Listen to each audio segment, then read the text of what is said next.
नमस्कार, मेरा नाम गौरव अग्रवाल है और आप देख रहे हैं अड़ी। आज अपने इस बिग शो की शुरुआत हम बिग वॉल से करेंगे। मंत्रालय के लिए खींचतान, नीट फ्रॉड पर बंद जुबान। क्यों मैं ये कह रहा हूं, अगली जो स्लाइड आएगी वो आपको बताएगी। देखिए, 4 जून को देश में 2 नतीजे आए हैं। एक तरफ लोकसभा चुनाव के रिजल्ट आए तो दूसरी तरफ नीट के एग्जाम के रिजल्ट आए हैं। एक की चर्चा देश में जमकर हो रही है, गठबंधन सरकार बनेगी, इसको लेकर लगातार बातें हो रही हैं। मलाईदार मंत्रालय पाने की खींचतान चल रही है। सरकार में ज्यादा से ज्यादा अहम पदों पर अपनी मांगे मनवाने के लिए तरह तरह से दबाव बनाए जा रहे हैं। अग्निवीर योजना और तमाम तरह की योजनाओं को रिव्यू करने के लिए बयानबाजी शुरू हो गई है।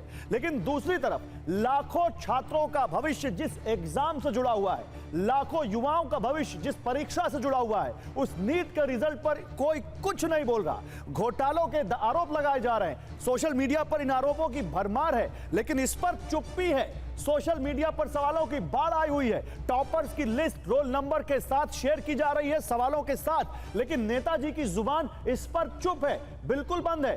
क्यों भाई? चुनाव खत्म हो गया इसलिए? क्या वो आपका वोटर नहीं है इसलिए? कोई जरा उनको भी इंसाफ दिलाने के लिए बोलिए। आज हम इसी पर बात करेंगे कि आखिर क्यों नेताजी की जुबान इस पर बंद है। नीट मंत्रालय के लिए खींचतान आप इतनी कर रहे हैं और नीट को लेकर जो बातें कही जा रही हैं, इतनी बड़ी परीक्षा जो देश को इतने सारे डॉक्टर्स देगी, जो आने वाले दिनों में जिनको भगवान कहा जाता है और जिनके लिए ट्रांसपेरेंसी बहुत जरूरी है, वो परीक्षा जिस पर फ्रॉड के आरोप लग रहे हैं, उस पर जुबान क्यों बंद है। आइए आपको समझाते हैं मामला है कि आखिर क्यों इतनी बात हो रही है नीट के एग्जाम को लेकर। देखिए, नीट के एग्जाम में 24 लाख के करीब बच्चे बैठे, इसमें से 720 नंबर का यह पेपर होता है। पहली बार देश में ऐसा हुआ है जब नीट के रिजल्ट में 67 छात्रों की रैंक 1 आई है। नंबर 1 टॉपर वो 67 छात्र, 1 2 3 4 नहीं, 67 छात्र।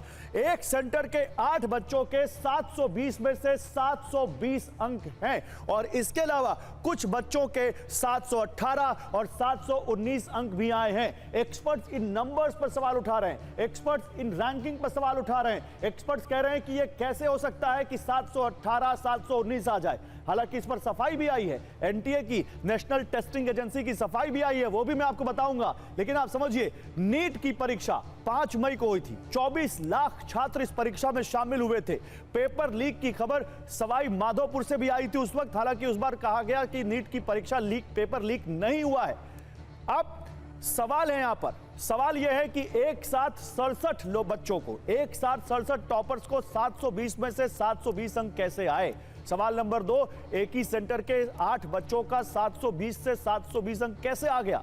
ये कुछ सवाल है जिनको हम पूछेंगे। लेकिन आपको जरा क्यों हम ये कह रहे हैं समझ में आएगा जब आपको अब अगली स्लाइड दिखाएंगे। दिखाइए पीसार, ये स्लाइड दिखाइए। टॉपर्स नीट रिजल्ट का इतिहास आप समझ लीजिए। 2019 में एक टॉपर आया था, 2020 में एक टॉपर था, यानी पहली रैंक एक शख्स की थी, एक बच्चे की थी। 2021 में 3 टॉपर थे। आगे बढ़ते हैं, आपको दिखाते हैं। यहां पर आगे देखिए, 2022 में एक टॉपर था, केवल एक। 2023 में 2 टॉपर थे और 2024 में 67 टॉपर आ गए। और यहां 2023 में जो टॉपर 2 थे उसमें भी बताया जा रहा है 720 नहीं थे किसी के, इस बार 720, यहां पर 67 टॉपर्स के। 2024 में 67 टॉपर्स हैं।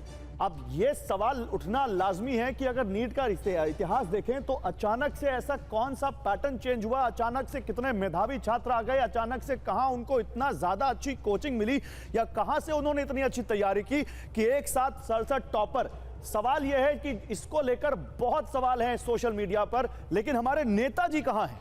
हमारे यहां आप देखिए, सरकार चुनी गई है, रिजल्ट आया है लोकसभा चुनाव का भी, वहां भी कोई टॉप नहीं कर पाया है। वहां भी किसी को 543 में से 543 क्या 400 पार भी नहीं हुआ है। वहां भी किसी को फुल बहुमत नहीं मिला है। वहां भी गठबंधन की सरकार बन रही है। वहां मंत्रालय को लेकर खींचतान चल रही है। लेकिन यहां नीट में 720 को लेकर 720, और इसको लेकर अब नेताजी क्यों नहीं बोल रहे? सवाल यही है।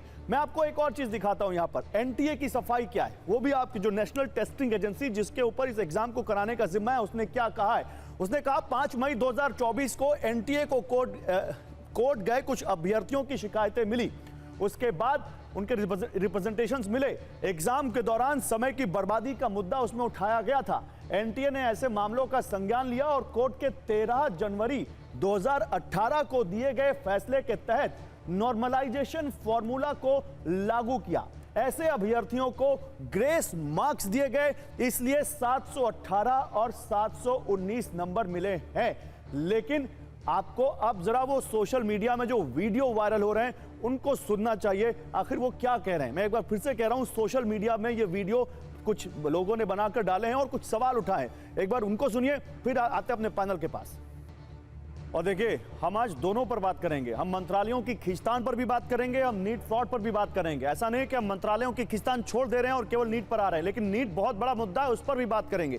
देखिए, इस पर बात करने के लिए मेरे साथ मनोज यादव हैं, समाजवादी पार्टी के प्रवक्ता हैं, मेरे साथ राजीव रंजन हैं, जेडीयू के प्रवक्ता हैं, मेरे साथ नितिन विजय हैं जो कि एनईटी के कोच हैं। आप सभी का स्वागत है। पहले मैं चाहता हूं एक बार मामला क्लियर कर दे नितिन। आपका वीडियो भी मैंने देखा, दिक्कत क्या है? बहुत सारे लोग कह रहे हैं कि अगर टॉप कर लिया बच्चों ने तो ऐसा क्यों नहीं कि 24 लाख में 67 बच्चे टॉप कर जाएं?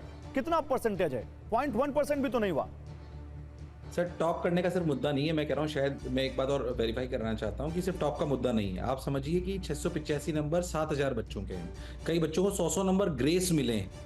आप समझिए बार्टर सिस्टम की तरफ हम चले गए हैं। कई बच्चों को जिनको टाइम लैप्स बोला गया है कि उनको क्योंकि पेपर लेट मिला था, उनको नंबर एक्स्ट्रा दे दिए गए हैं। इसीलिए 718 और 719 नंबर का जो वेरिफिकेशन एनटी ने दिया है, ये वैसे वाली बात हो गई कि जो हम पहले हुआ करता था कि गेहूं देके हम बाजरा ले लेते थे। इसका मतलब टाइम जिसका लॉस हुआ उसे नंबर दे दिए गए। अगर कोई टाइम लॉस हुआ भी था तो उसके अगेंस्ट में उनको सिर्फ और सिर्फ उनको टाइम एक्सटेंड करना चाहिए था। मैं 1 मिनट और दूंगा, आपको बहुत क्लैरिटी से सारी बातें समझाऊंगा ताकि आपको समझ में आए। एक ही शहर के एक ही सेंटर से 8 बच्चों का टॉप आना, मैं नहीं कहता हूं कि यह असंभव है, पर यह अचंभित करने वाली जरूर बात है। इसमें सीबीआई की इंक्वायरी होनी चाहिए। आप देखेंगे तो उनके सरनेम भी नहीं है उन बच्चों के, वो सेम रोल नंबर के बच्चे हैं, इसलिए वो होना असंभव है। हमने पहले भी देखा था कि सवाई माधोपुर में और पटना में देखा गया कि टेलीग्राम पे कई बच्चों को पहले पेपर मिल गया था। ऐसी खबरें सोशल मीडिया पे थी, शायद उस समय हमने नकार दिया, पर अब रिजल्ट बता रहा है कि बहुत ज्यादा गड़बड़ है। कई बच्चों को ग्रेस नंबर जो दिए गए हैं टाइम लैप्स की वजह से, नहीं तो वो उसमें एनटीए की सफाई आपने देखी। नेशनल टेस्टिंग एजेंसी ये कह रही है कि सुप्रीम कोर्ट का 2018 का फैसला है और उसी के आलोक में हमने ये ग्रेस मार्किंग की है। सर, उसमें आपको कहना चाहता हूं गौरव जी कि आप बात समझिए कि अगर कोई सेंटर, मान लीजिए किसी शहर का कोई सेंटर है और वो सोच ले कि हम तो सिर्फ ये बता देंगे कि 1 घंटा पेपर लेट कर देते हैं तो सभी बच्चों को 150-200 नंबर ज्यादा मिल जाएंगे इस बेसिस पे, तो आप सोचिए पूरी की पूरे सेंटर पे धांधली हो सकती है और ये रिजल्ट में दिखाई दे रहा है। तो मैं कह रहा हूं एनटी को कम से कम ये क्लियर करना चाहिए कितने बच्चों को ग्रेस नंबर मिले हैं। अच्छा, उसमें ये भी सुनने में आया है रियलिटी में कि जिन बच्चों को ग्रेस नंबर मिले हैं वो उन्हीं को मिले हैं जिन्होंने केस करा था या जिनके सेंटर द्वारा केस करा गया था। ऐसे बहुत सारे सेंटर्स पर डिस्क्रिपेंसी हुई थी पर उनका कोई भी संज्ञान नहीं लिया गया है। मैं आपको एक और बात बोलना चाहता हूं, ये टाइम ग्रेस वाली जो बात है ये तो इसमें जेईई मेन के पेपर में भी होता है। एनटी तो बहुत सारे अलग एग्जामिनेशन कराती है, वहां पे मैं राजीव रंजन भाई, ठीक है, दिया गया। ओके नितिन जी आप रहिए मेरे साथ। राजीव रंजन भाई, मैं मंत्रालयों के बंटवारे पर बात करूंगा, आप लोगों की जो आपस में एनडीए को लेकर खिंचतान चल रही है उस पर भी बात करूंगा, लेकिन एक सवाल मैं आपसे अभी फिलहाल लेना चाहता हूं। मैं पॉलिटिकल बात करूंगा। एनईईटी मैं तब से सुन रहा हूं, एनडीए में जेडीयू ये मंत्रालय चाहता है, ये योजना खत्म करना चाहता है, ये 3 मंत्री चाहता है, 2 मंत्री चाहता है। बहुत अच्छी बात है, आप 12 सांसद जीत कर आए हैं, आपका अपना हक है आवाज उठाना, आप उठाइए। लेकिन भाई साहब, आप लोग इन लोगों की बात कब उठाएंगे? पेपर लीक कितना बड़ा मुद्दा है यूपी बिहार में, लोग कितने बच्चे परेशान हैं। उसके बाद आज देखिए इतनी बड़ी परीक्षा एनईईटी, उसके ऊपर पेपर लीक करने के आरोप लग रहे हैं, धांधली के आरोप लग रहे हैं। तो आपको लगता नहीं कि आप जैसे जिम्मेदार नेताओं को अब इस पर भी खुलकर बात करनी चाहिए? एक मंत्रालय आपको यह भी मांगना चाहिए कि पेपर लीक मंत्रालय बनाओ जिसकी जिम्मेदारी हम लेते हैं, गारंटी लेते हैं कि आज से कोई पेपर लीक नहीं होगा देश में। देखिए, मुझे नहीं लगता इसके लिए अलग से कोई मंत्रालय बनाने की जरूरत है। ये ह्यूमन रिसोर्स डेवलपमेंट सक्षम है इस तरह की अनियमितताएं जहाँ भी होती हैं, चाहे वो राज्य हो या केंद्र हो, इस तरह की अनियमितताओं के लिए जवाबदेह तत्वों के खिलाफ कार्रवाई सुनिश्चित करना, वो अगर चाहें तो बिल्कुल कर सकते हैं। और मैं मानता हूं कि एक पक्ष है सुप्रीम कोर्ट का रूलिंग जिसका हवाला एनटीए दे रही है, जो मैं आपको बोलते हुए सुन रहा हूं। और अगर कोर्ट की रूलिंग है और उसके आधार पर मूल्यांकन की इस पूरी प्रक्रिया का पालन किया गया है, तब कोई अनियमितता नहीं है। लेकिन अगर एनटीए केवल इसको ढकने के लिए रखती है तो पारदर्शिता निसंदेह बेहद आवश्यक है और छात्रों का भविष्य इससे जुड़ा है। हम देख चुके हैं कि देश के कई राज्यों में पेपर लीक के मामलों की वजह से जो छात्र अपने भविष्य की उम्मीदों के लिए लगातार परिश्रम करते हैं और जिस समय पेपर लीक के शिकार वो होते हैं तो उनकी उम्मीदें टूट जाती हैं। अमूमन जब भी कोई एग्जाम टलता है तो फिर लंबे समय ये तक जो वो आप कह रहे हैं टलता ये है बहुत और सही बात कह रहे हैं। मैं तो राजीव फिर भाई ये जो पूछ रहा हूं बच्चे क्योंकि जिस आपको तन्मयता बड़ी के साथ ताकत करते मिलने हैं। जा रही है, आप सरकार के एक बहुत बड़े सहयोगी बनने जा रहे हैं, तो बतौर एक जिम्मेदार ताकत आप इस मुद्दे को एड्रेस करेंगे कि नहीं करेंगे? निसंदेह करेंगे। देखिए, ये इस देश के नौजवानों का सवाल है, ये सवाल देश के भविष्य का है और छात्र नौजवान ये सब हमारे घरों के बच्चे हैं। उन्हें अगर किसी तरह की परेशानी का सामना करना पड़ रहा है, अगर जो मेरिट की लिस्ट है उसमें टॉपर्स इतने बड़े नंबर में हैं और एनटीए अगर सुप्रीम कोर्ट के गाइडलाइंस के हिसाब से उसका कंप्लायंस कर रहा है तब ये कोई अनियमितता नहीं है। लेकिन अच्छा। अगर इससे इतर कोई बात है तो जरूर मंत्रालय को इसकी जांच करनी चाहिए और जो जवाबदेह तत्व हैं उनके खिलाफ कार्रवाई सुनिश्चित करनी ठीक है, चाहिए। मनोज यादव हमारे साथ है। मनोज यादव, आपका क्या मानना है? अब समय आ गया है जब पेपर लीक के खिलाफ सबको मिलकर लड़ना चाहिए। अब समय आ गया है जब छात्रों के भविष्य को लेकर सबको आवाज उठानी चाहिए। अब समय आ गया है कि पक्ष हो या विपक्ष, अब इस मुद्दे को एड्रेस करना चाहिए क्योंकि बहुत हो गया, ये अब नहीं होना चाहिए। अब बताइए, एनईटी में धांधली के आरोप लग रहे हैं। देखिए गौरव जी, बिहार में शायद ये मेरे ख्याल से पहला दूसरा मामला होगा हाल फिलहाल में, लेकिन उत्तर प्रदेश इसमें पीएचडी कर चुका है और मौजूदा 7 सालों में उत्तर प्रदेश के मुख्यमंत्री के लिए मैंने एक बड़ी अच्छी लाइन बनाई है। उत्तर प्रदेश के लीकेज प्रदेश में लीकेज मुख्यमंत्री के द्वारा हर साल 2-4 पेपर लीक कर दिए जाते हैं। तो ये समस्या पूरे देश की हो गई है और जो चमत्कार इस परीक्षा में हुआ है डॉक्टर्स के चयन में, ये मेरे पास बिहार से एक फ़ोन आया, किसी ने मेरा नंबर कहीं से लिया होगा और उस छात्र ने मुझे अपनी पूरी समस्या बताई और वही जो टीवी में बैठ के जो बता रहे हैं हूबहू ऐसे उसने मुझे बताई। लेकिन चूंकि वो चुनाव का दौर चल रहा था अभी हाल फिलहाल, जब काउंटिंग थी सरकार की, तब उसमें मैंने भी सुना, मैंने कहा नहीं मैं बिल्कुल इस बात पे आवाज़ उठाऊंगा। लेकिन ना तो कोई इन बातों पे चर्चा करने वाला था। मैं धन्यवाद आपको दूंगा कि आपने आज जहां मंत्रालय का वितरण और सरकार बनाने की उपापोष में बातें हो रही हैं, उस में आपने एक ऐसे सब्जेक्ट के बारे में उठाया जो सुन के मुझे भी अच्छा लगा और देश के नौनिहालों को भी अच्छा लगा। कम से कम आज इस तरह की समस्याओं का कोई आवाज़ उठाने वाला व्यक्ति, कोई पत्रकार, कोई चैनल है, इसके लिए आपको बहुत बहुत धन्यवाद। लेकिन इस बात के लिए सेंट्रल गवर्नमेंट के तमाम सारे वो अधिकारी और वो स्कूलों के जो मैनेजमेंट के लोग हैं, वो सब ये मिली भगत है पूरी तरीके से। और यही सबसे बड़ा डर था गौरव जी कि जो ये बड़ी ताकतवर सरकार थी, ये ताकतवर सरकार मनमाना, घर जाना, जैसे मर्जी हो वैसे पूरे सिस्टम को चला रही है। लेकिन आपके सामने मनोज भाई यहाँ पर राजीव जी बैठे हैं और ये कह रहे हैं कि इस ताकत को हम पॉजिटिव एनर्जी में बदलेंगे और इसका हम इस्तेमाल इस समस्या के खिलाफ करेंगे और इसी उम्मीद के साथ कि छात्रों के भविष्य के साथ खिलवाड़ नहीं होगा। इस मुद्दे पर हम आगे अब बात करते हैं, मंत्रालयों के बंटवारे पर, इस मुद्दे पर आगे, लेकिन हम खबरें जरूर दिखाते रहेंगे, इस मुद्दे को छोड़ेंगे नहीं। फिलहाल नितिन भाई, बहुत शुक्रिया आपका हमारे साथ जुड़ने के लिए और इस मुद्दे को हमारे दर्शकों को समझाने के लिए, थैंक यू वेरी मच। अब मंत्रालयों के बंटवारे पर आते हैं। अब बात करते हैं कि एनडीए की सरकार के स्वरूप को लेकर जो खींचतान चल रही है उसमें क्या कुछ चल रहा है। अब देखिए, प्रेम शुक्ला बीजेपी से हमारे साथ ज्वाइन कर रहे हैं, अभय दुबे कांग्रेस से ज्वाइन कर रहे हैं, मनोज यादव और राजीव रंजन को तो आप सुन ही रहे थे। प्रेम जी, अच्छा प्रेम जी नहीं आए, अभय दुबे आ चुके हैं। अभय जी, सरकार तो एनडीए की बन रही है, हालांकि जेडीयू को कौन सा मंत्रालय मिलेगा, टीडीपी को स्पीकर पद मिलेगा नहीं मिलेगा, अब यहां पर स्पेशल स्टेटस मिलेगा नहीं मिलेगा, ऐसा लगता है कि ये बातें भी, क्योंकि 9 तारीख की डेट भी आ रही है कि वहां पर शपथ ग्रहण हो सकता है, इन लोगों ने सुलटा ली है। इंडिया के पास कोई स्कोप दिखता नहीं है अभी, कि अभी आपको दिखता है कि नहीं अभी भी स्कोप है? गौरव जी, पहली बात तो मेरा साफ आरोप है कि सरकार ने भारतीय जनता पार्टी की युवाओं का भविष्य बेच दिया, ऐसा लगता है। कोई एक प्रांत उठाकर बता दो। इसी केस मुकदमे को लेकर सुप्रीम कोर्ट में याचिका लगी हुई है 5 मई को, जिस आरोप यह है कि ये पेपर था हूबहू। अगर आप मोडस ऑपरेंडी देखेंगे तो आइए मध्य प्रदेश, बिल्कुल यही हुआ।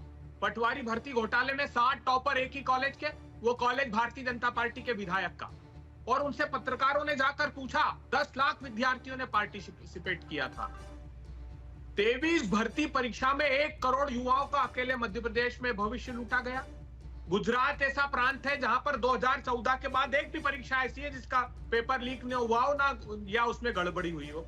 10 भर्ती परीक्षा उत्तर प्रदेश, 60 लाख विद्यार्थियों का भी पुलिस भर्ती में उनका भविष्य के साथ खिलवाड़ किया गया। गौरव जी, हरियाणा में 28 भर्ती पे परीक्षाओं में पेपर लीक होते हैं। ये क्या गोरख धंधा बेचने का भविष्य को लगा रखा है? सर तो फिर जब आप नीट पे बात कर रहे थे तब क्यों नहीं आए आप? अब आप इस पे सरकार पे आरोप लगा रहे हैं। अभी मैंने आपको बुलाया था नीट पे बात करने के लिए, तब आपने ज्वाइन नहीं किया। अब आप नीट का सरकार पे पेपर लीक के आरोप लगा रहे हैं। उस समय आए होते तो ज्यादा अच्छा होता, क्योंकि कांग्रेस पार्टी ने नीट का मुद्दा बनाया है और उन्होंने ट्वीट भी किया है। इसलिए मैं चाहता था कि आप इस पे बतौर जिम्मेदार विपक्ष बोलें, तब मुझे बताया गया कि आप इसे बोलने को तैयार नहीं है। इसके दोषी टीवी9 भारतवर्ष है, जो विषय नहीं बताते। मैं अभ्यास नहीं हूं बगैर अध्ययन के बैठने के। मेरे साथ सर इतना तो आप भी जानकार हैं। इसके दोषी आप हैं, आप दोषी हैं इसके। आपने बताया नहीं, छुपा कर रखा मुझसे ये विषय। बिल्कुल नहीं छुपाया सर, इतने तो जानकार आप हैं, इतने तो जानकार आप हैं। आप भी देखिए, पटवारी का परीक्षा बता दिया, पेपर लीक का परीक्षा आपने बता दिया, आपने तमाम मुद्दे बता दिया। अच्छा मैं ये पूछ रहा हूँ, अब मैं इस मुद्दे से आगे अब बात करना चाहता हूँ। अभय जी सुनिए, आपका शो करते बगैरते मुझ पे आरोप मत लगाइए। नहीं मैं आप पे आरोप नहीं लगा रहा हूं। मैं तो चाहता था इस पे आप बात करें। आपने बाद में बात की इसलिए मैंने कहा, मैं तो चाहता था आप बात करें इस पे। अच्छा मेरे एक सवाल का जवाब दीजिए अभय जी, पेपर लीक के मुद्दे पे आप बात कर रहे हैं, चलिए तो सुनिए मेरे एक सवाल का जवाब दीजिए। क्या आपको लगता नहीं कि आज इस देश में अब जरूरत आ गई है कि चाहे पक्ष हो या विपक्ष इस मुद्दे को सही से एड्रेस करें? गौरव जी, मैं कहता हूं कोई राजनीतिक दल हो, इससे बड़ा अपराध नहीं हो सकता।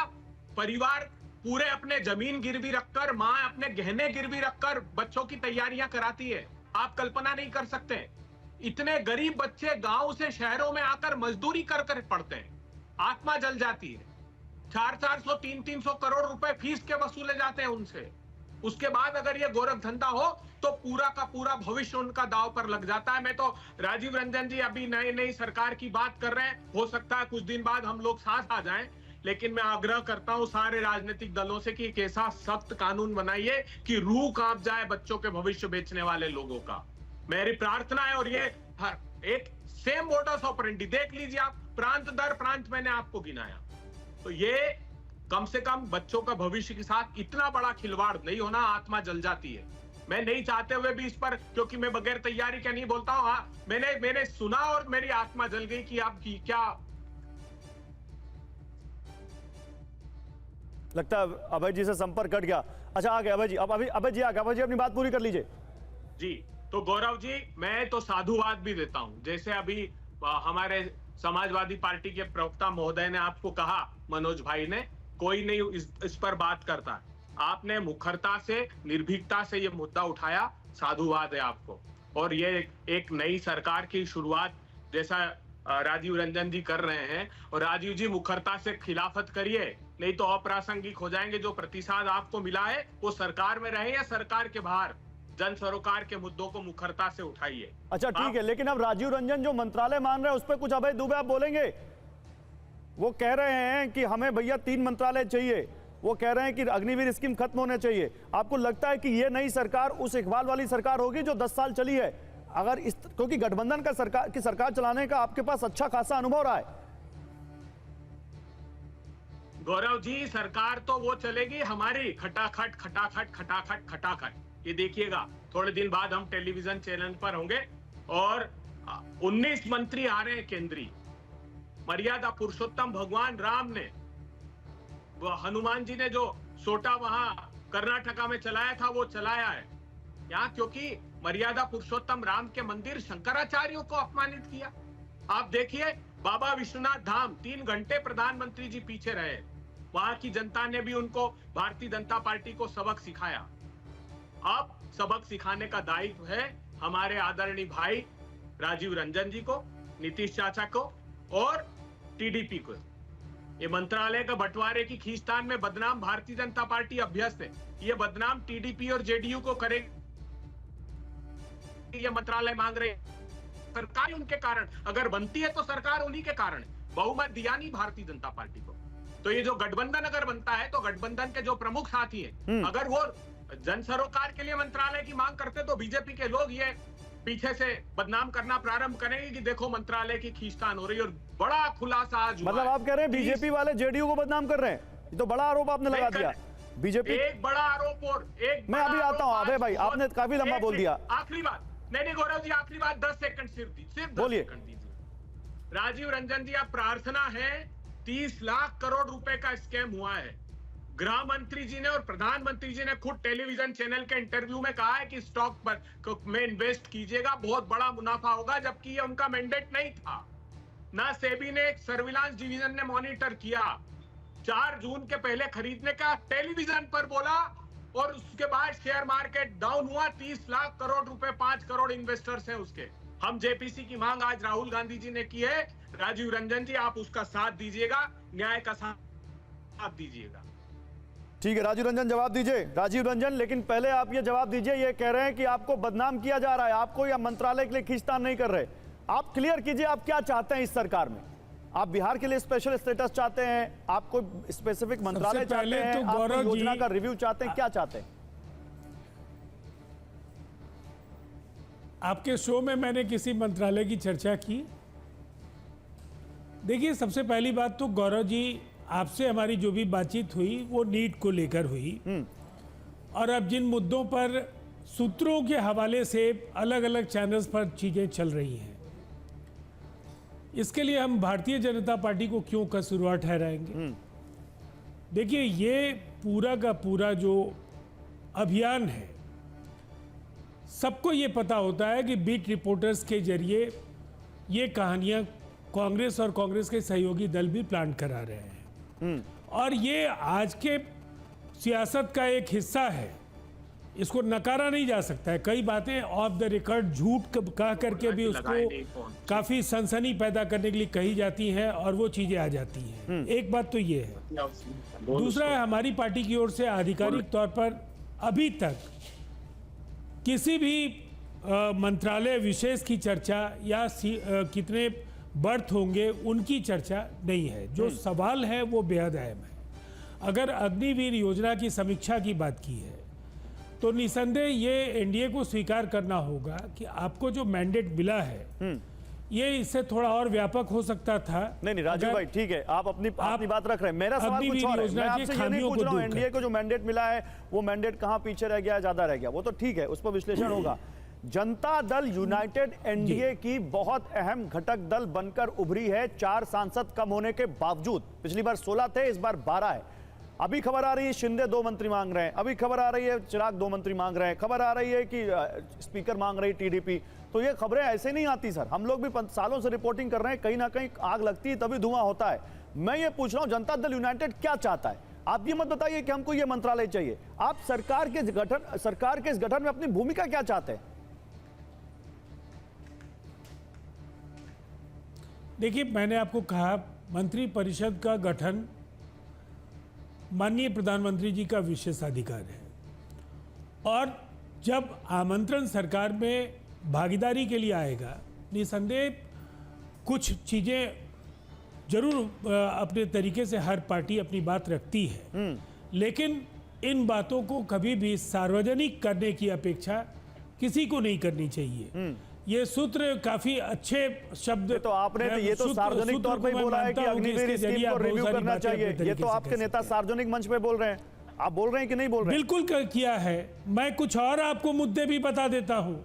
देखिए, सवाल है स्पेशल कैटेगरी स्टेटस, जातीय जनगणना, ये सवाल हैं। जब एनडीए का कोऑर्डिनेशन कमेटी बनेगा, कॉमन मिनिमम प्रोग्राम बनाने के लिए जब बातें होंगी, तो इन सवालों पर आधिकारिक तौर पर भी पार्टी अपनी बात रखेगी, उस फोरम पर भी अपनी बात रखेगी।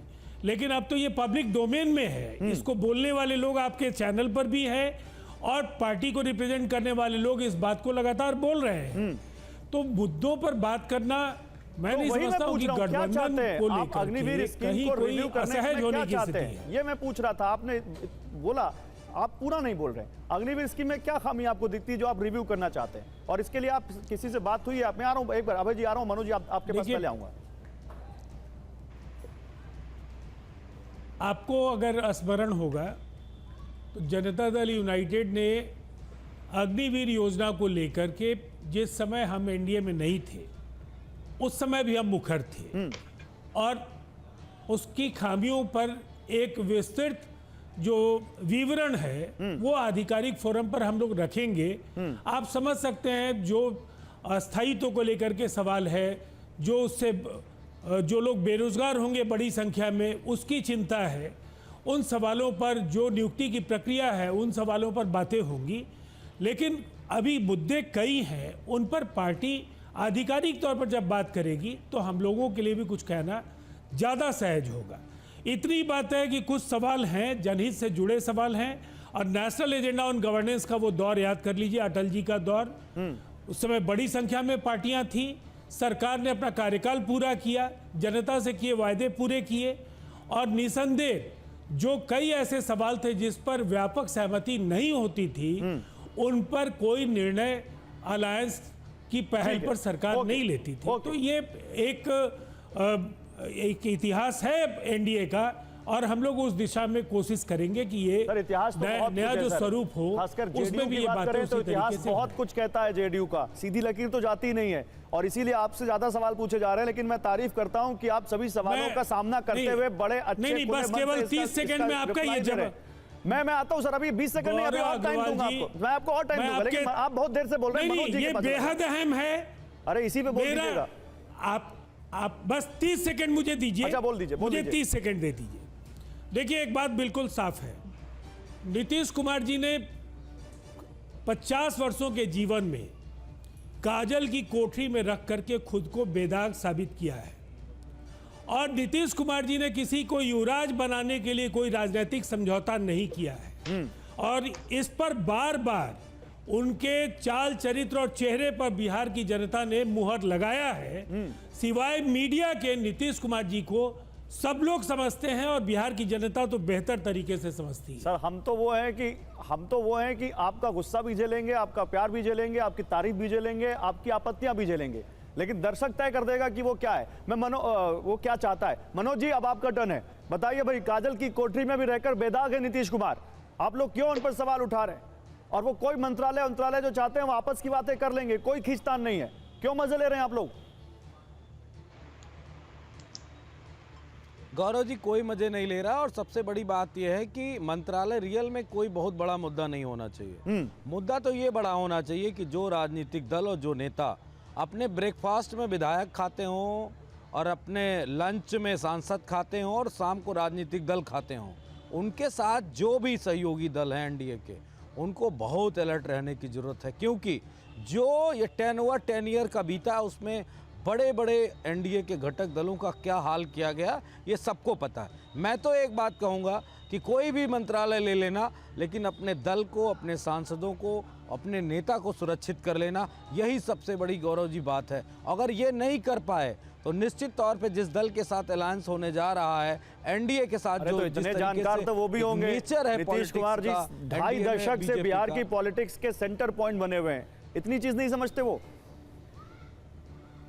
नहीं देखिए, इस वक्त बीजेपी को बहुत क्रूशल टाइम से बीजेपी गूंज रही है। अभी तक बहुमत थी, अलग बात थी, अगर थोड़ा बहुत तोड़ फोड़ कर लेते, अभी तो उनको 273 के आसपास पहुंचना है और वो गठबंधन के दल जो हैं वो अपनी अपनी बातें रखेंगे, अपने अपने उनकी शर्तें होंगी। मेरे ख्याल से नरेंद्र मोदी और अमित शाह को वो शर्तें बड़ी अच्छी नहीं लगेंगी। इसलिए सबसे बड़ी बात यह है कि मंत्रालय जो भी लेना, लेकिन ताकत अपने पास जरूर रखना कि आपके सांसद सुरक्षित रहें, नहीं फिर ये सरकार आपको खा जाएगी, क्योंकि इसका नेचर है। रोजगार खा गई, महंगाई को ज्यादा बढ़ा दिया, महिलाओं की बात करके महिलाओं ये बात तो अभय दुबे इंडिया पर भी लागू होती है। अगर वो अपने सहयोगियों को अपने में मिला सकते हैं तो आप तो विरोधी हैं। फिर तो ये मानिए इंडिया पर सबसे ज्यादा खतरा मंडरा रहा है अभय दुबे। इंडिया के दल छोड़कर उधर जा सकते हैं क्योंकि सत्ता में किसको नहीं रहना। इंडिया नहीं, मनोज यादव नहीं, अभय दुबे। देखिए, इसी के खिलाफ तो करारा मैंडेट दिया है। मोदी जी को पीछे क्यों रखा? भारतीय जनता पार्टी को बहुमत क्यों नहीं दिया देश ने? इसी आचरण के कारण। क्या हुआ महाराष्ट्र में? महाराष्ट्र में बल तोड़कर सिंबल दे लोगों को। तो महाराष्ट्र ने वो सबक सिखाया कि अब साहस नहीं जुटाएंगे। और मैं पूछना चाहता हूँ राजीव रंजन जी, आई थी, बताइए आपके कौन दो नेता को तोड़ लिया था इन लोगों ने? बताइए किस लिए नीतीश बाबू नाराज हुए थे?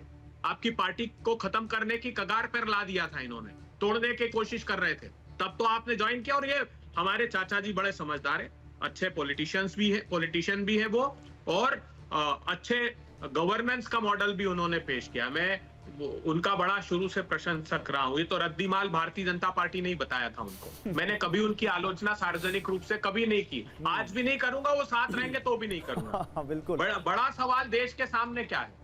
बड़ा सवाल मनोज भाई ने बिल्कुल ठीक कहा। आज सबसे पहली बात तो मेरी इनसे सलाह है कि साहब पहले लोकसभा अध्यक्ष पद मांगिएगा, नहीं तो न जाने कितने सांसदों को खरीद फरोख्त करेंगे, अयोग्य करेंगे, सदन के बाहर कर देंगे। कम से कम उनके रहते तो ये स्थिति संभव नहीं। 1-2 महीने जब तक मैं तो ये देख रहा हूँ अभय जी आज कि जेडीयू के सबसे ज्यादा हितैषी तो एनडीए ज्यादा इंडिया में दिख रहे हैं।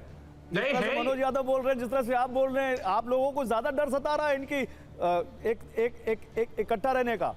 मैंने आपको कहा है कि मैंने पहले भी मेरे भाई के लिए गाना गाया था कि नाना करते प्यार तुम ही से कर बैठे, करना था इनकार मगर इकरार। तो ये हमारे साथ ही आएंगे, हमारे पुराना प्यार है। आप देखिए दोनों दल, टीडीपी के लिए भी और जेडीयू के लिए भी, देखिए ये पुराने पार्टनर थे कब तक? जब तक अटल बिहारी वाजपेयी थे। लेकिन जब से मोदी सरकार आई है तब से रिश्तों में दरार आई, क्योंकि उनकी सत्ता लोलुपता थी, प्रजातंत्र में उनकी आस्था नहीं है। तो आज प्रजातंत्र को बचाने का दायित्व आप पर है। मंत्रालय तो प्रभावी लेने ही चाहिए, लेकिन बैसाखी 2-3-4 महीने की बात है, उसके बाद हम सब मिलकर काम करेंगे और एक अच्छी सरकार देश में, जो देश चाहता है। आप देखिए व्यापक रूप से देश के लोग हमसे मिलते हैं तो बधाई देते हैं, भारतीय जनता पार्टी को कोई बधाई नहीं दे रहा है। और इतने मीम्स बन रहे हैं सोशल मीडिया पर नीतीश जी के लिए, सब आग्रह कर रहे हैं कि नीतीश जी अब जो निर्णय लोगे आप वो इतिहास रच देगा, निर्णय ले लीजिए इंडिया के साथ। ठीक है, मनोज यादव कुछ कहना चाह रहे हैं, फिर राजीव रंजन आ रहा हूं। मनोज यादव ये कह रहे हैं अभय दुबे की पुराना प्यार हम ही है, और लोग तो कह रहे हैं कि इनका प्यार तो हर 6 महीने में बदल जाता है भाई। देखिए जेडीयू समाजवादी दल है, ये बात अभी राजीव रंजन जी भी बोलेंगे, आदरणीय नीतीश जी भी बोलते हैं। मैं राजीव जी को, नीतीश जी को सिर्फ इतना याद दिलाना चाहता हूं, कोई मेरा वो नहीं है, लेकिन पूर्वोत्तर का वो कौन सा राज्य जहां आपके विधायकों को भाजपा ने खा लिया था, वो भी ब्रेकफास्ट में, आपको बेहतर मालूम होगा। इसलिए जो बात अभी अभय दुबे जी ने कही है, जो बात सभी देश के मन में है, आम जनता के मन में है, कि ऐसी ताकत अपने पास रखिएगा, आप चलाइए एनडीए, कोई दिक्कत नहीं है, ऐसी ताकत रखिएगा कि आपके सांसद, आपके विधायक, आपकी सरकार सुरक्षित रहे, क्योंकि ये बहुत खतरनाक लोग हैं।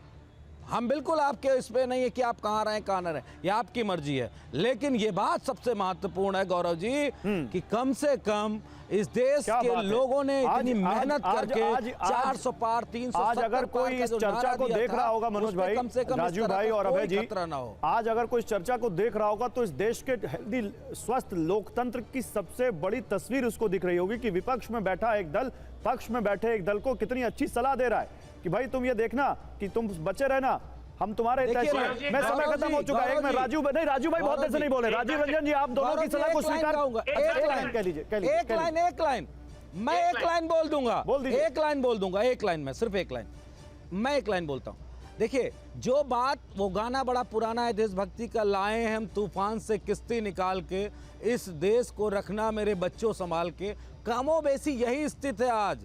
हम ठीक है, समय बस एक लाइन का ही था, बस समय खत्म है। अब तुम एक लाइन आप भी बोल दीजिए, फिर राजीव रंजन बोलेंगे, जल्दी से एक लाइन। राजीव रंजन जी आपको पता है कि एजेंडा कहां से फिक्स होता है? अब आप अनुमान लगा लीजिए, पीएमओ से एजेंडा फिक्स होता है। अब राजीव रंजन इन दोनों सलाहों पर रिएक्ट कीजिए भाई, बहुत अच्छी सलाह मिल गई है आपको। देखिए सबसे पहले जिस उदारता के साथ आपने हमारे नेता और हमारे दल की तारीफ की, उसके लिए हार्दिक आभार। लेकिन ये सबसे बड़ा सच है कि आपको जनादेश विपक्ष में बैठने के लिए मिला है और हमें देश की सेवा के लिए मैंडेट मिला है। हमें अपना काम करने दीजिए, आप एक स्वस्थ सुदृढ़ विकल्प के तौर पर आप ठीक है। जो आपकी जिम्मेदारियां क्या हैं बात है, उनका आपने भी बड़ा निर्वहन अच्छा जवाब कीजिए। दिया, हमारी सर। ओर बहुत से भी शुक्रिया, आपको सर। यही समय खत्म हो चुका है। शुभकामनाएं। आप सभी का बहुत शुक्रिया हमारे साथ जुड़ने के लिए। यहाँ पर एक छोटे से ब्रेक के लिए रुक रहे हैं। खबरें लगातार जारी रहेंगी, मंत्रालय का खींचतान हो या फिर नीट फ्रॉड को लेकर जो भी खबरें आ रही हैं। एक छोटा सा ब्रेक।